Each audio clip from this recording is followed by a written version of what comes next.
Mr. Axford? Pretty good for someone who's never seen the Green Hornet, Mr. Wilman. I have your descriptions in the Sentinel to thank for that. Paul. Yes, Mr. Wilman. My assistant, Paul Garrett, Mr. Axford. How do you do? Now, I think we could get a better effect with the lighting. Yes, sir. This way, gentlemen and lady. They've all been stars in the Chamber of Evil at one time or another, and most of them of death row, I might add. Colonel Stanhope Lane, who never was a colonel, and who found that buttermilk was the most effective means of feeding arsenic to half a dozen wealthy widows. Jake Ragg, who insisted he killed on the instruction of the little people and suggested that they be hanged instead of him. James Rancott, Mr. Axford, my partner and historian. Well, he knows more about those figures than the authorities.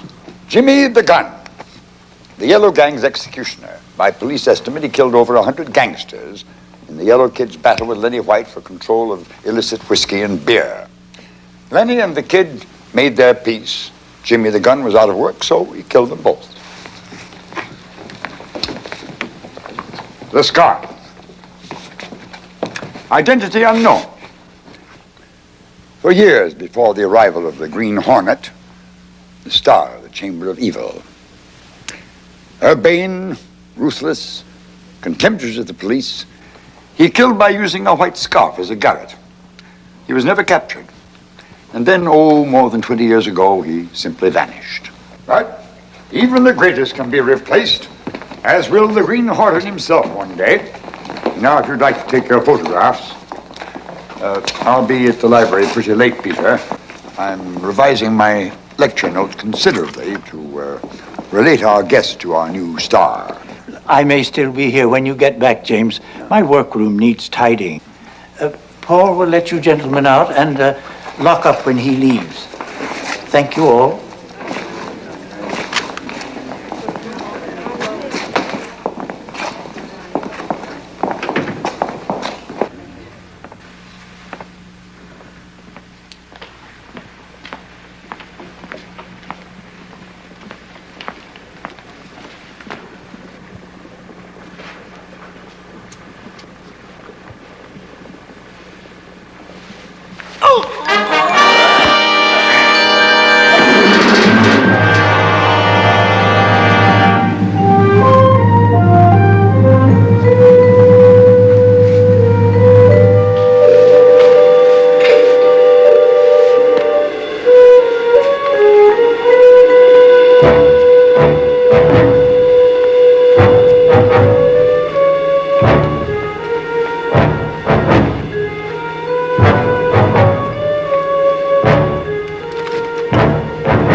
Another challenge for the Green Hornet, his aide Kato, and their rolling arsenal, the Black Beauty.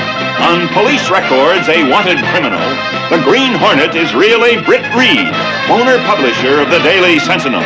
His dual identity known only to his secretary and to the district attorney. And now, to protect the rights and lives of decent citizens, rides the Green Hornet.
about 4 or 5 feet away from me.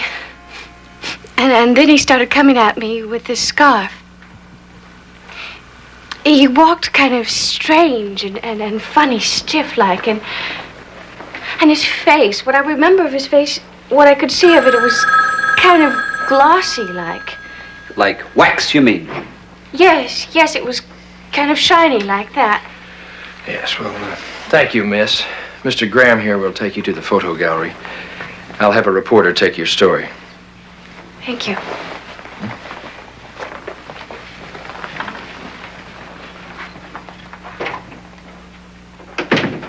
It's impossible, Mike. Not to Peter Wilman. He isn't given much of a chance to live. She couldn't have made that story up. I was in the squad room at the 21st, passing the time of evening with Sergeant Doyle when she came in. Mike, the desk wants you. A park policeman has spotted a bearded man. He lost him in the fog, but he found a dead man lying beside a park bench. He said he'd been strangled.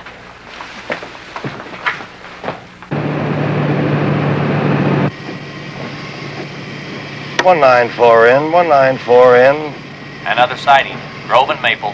Swing that way, 194. Right. Moving which way? South on Maple. Right.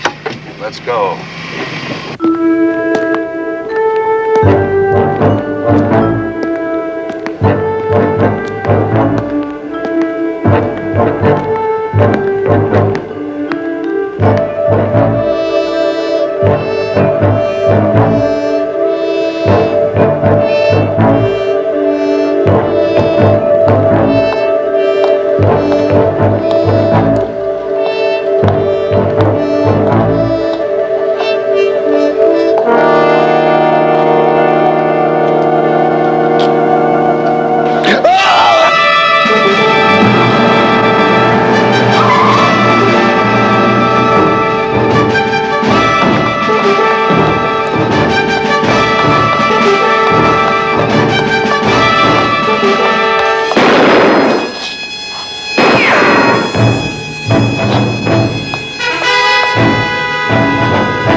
Mr. Reid's residence.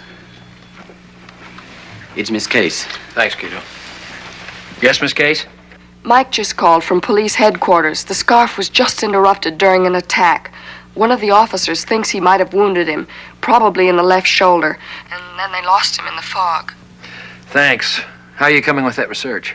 Well, there isn't very much so far. Do you still want me to come by after I've finished? Since the man's still at large, yes. Still at large. Police made contact with him, shot at him. They lost him in the fog, but they think they wounded him. Well, that should ease the panic. Convince people that there isn't a waxen dummy running around wild. What is running around wild, Frank, and why? That's a good question. The first person attacked was Peter Wilman. What does that do for us? That gives us a direction.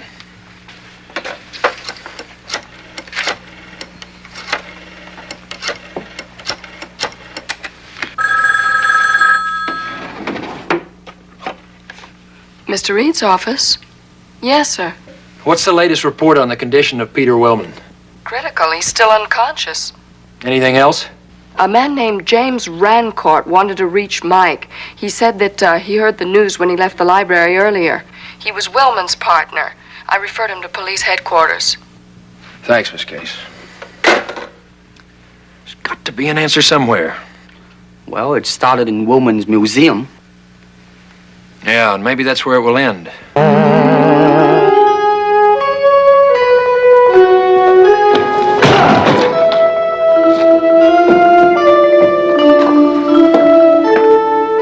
if you can locate the light switch.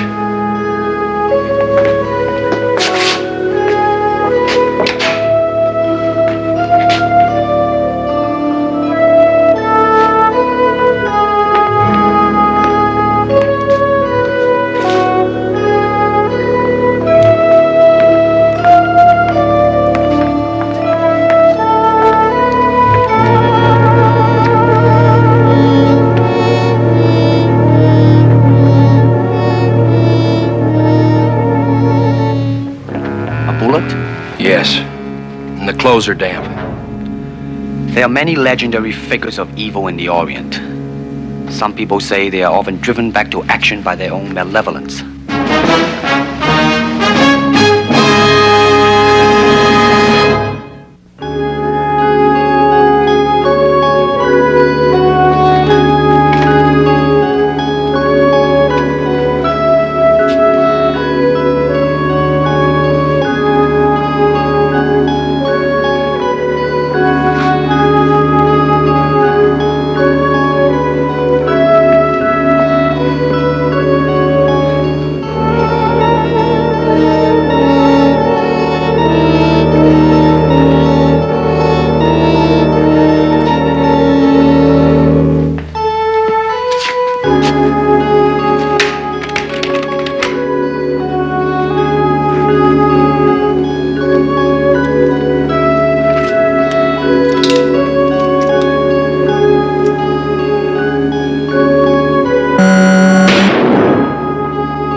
Who is this James Rancourt who wrote this? He's Willman's partner in the museum. Does research and lectures on the tours. There's one piece of information in there that interests me. Vina Rose, the burlesque queen that the Scarf used to date. Well, finding a stripper who worked this town 10 or 15 years ago is like finding a wide-open back entrance to Fort Knox. Yeah, but I found her. Our entertainment editor called a booking agent. He remembered her. Her real name is Hazel Smith. She lives in a small apartment in the Chelsea district.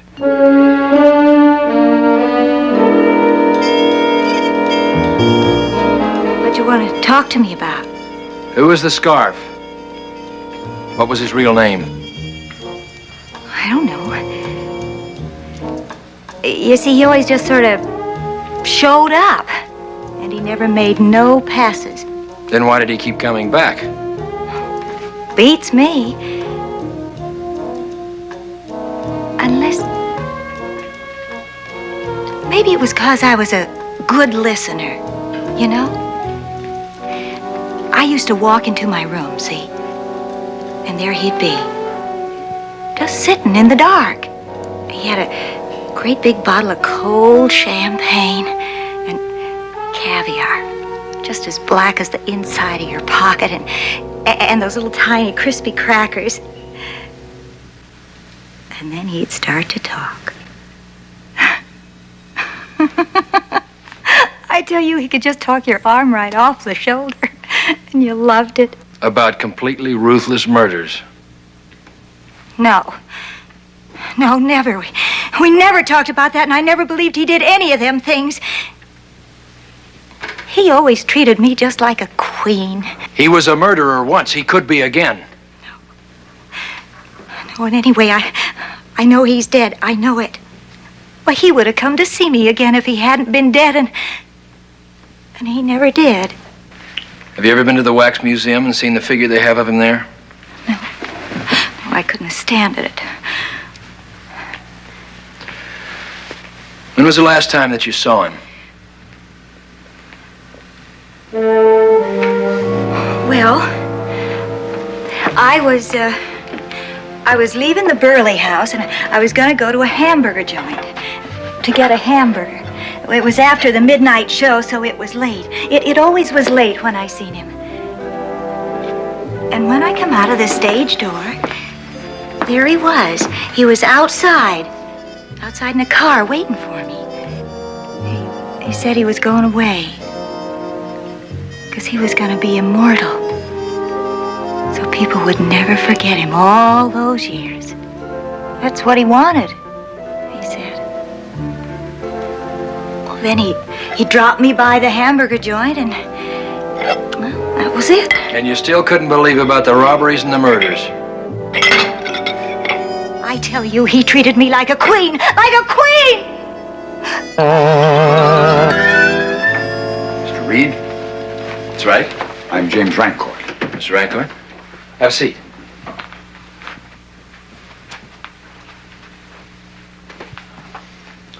How would you like to make $1,000 for a day or two's work? I'd like to make $1,000, Mr. Reid, but I'm not aware of anything I could do to earn it. Mr. Axford tells me that you're the researcher for the Wilman Museum. Yes, and his partner. It has been a long and fruitful association. And you'd made a thorough study of the scarf. Yes. I had hoped to publish a book on the man. I found him fascinating.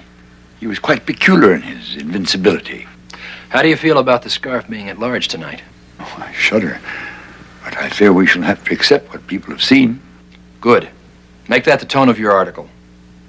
Is your research material readily accessible? The main body of it is at the museum. Fine. I'd like for you to go through the Sentinel's files and select some pictures to go with your article. Then you can pick up your research material. It's always good to give photographic proof to your readers.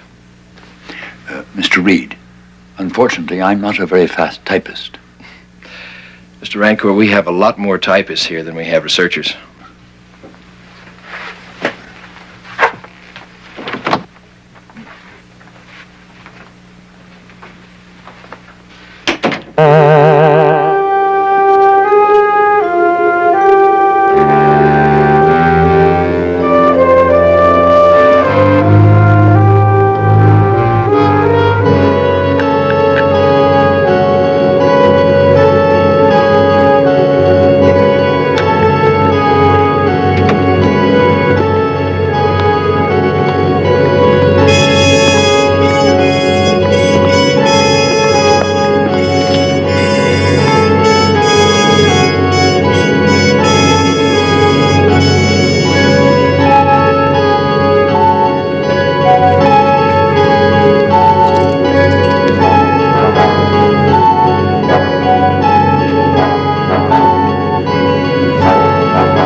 What are you doing here? They told me he come to life tonight. I wanted to see if it was true. If he remembered. But he don't remember. He ain't immortal like he promised. He's just made of wax.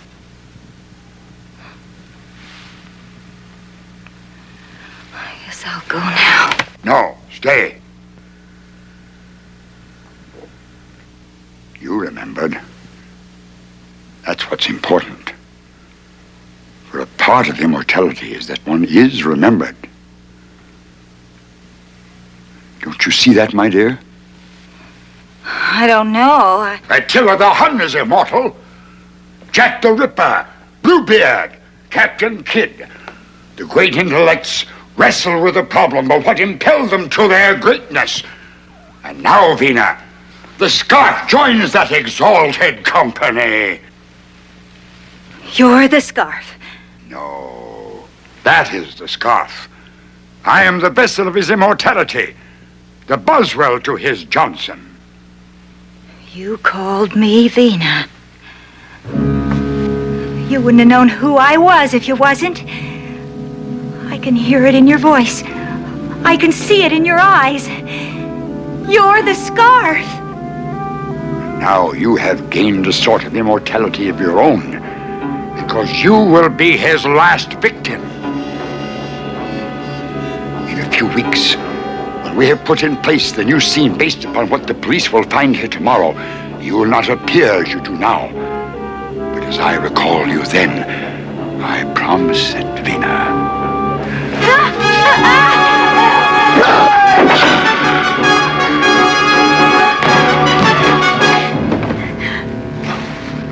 It can't be. It mustn't be.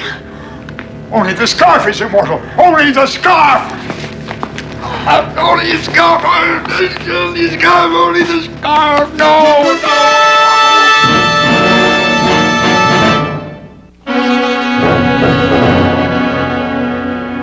Since you have refused the services of a lawyer for this interrogation, Mr. Daniels here has been appointed to protect your interests. I no longer have any interests, sir. My department, however, has a great many interests. Do you wish to make a statement? It's in a book. I wrote it. I will attest to its authenticity. But I don't know where it is. I think it'll turn up. Mr. Scanlon. Yes? When the police found me, was there a woman there? A rather pretty one? There was no woman. Then it was a dream.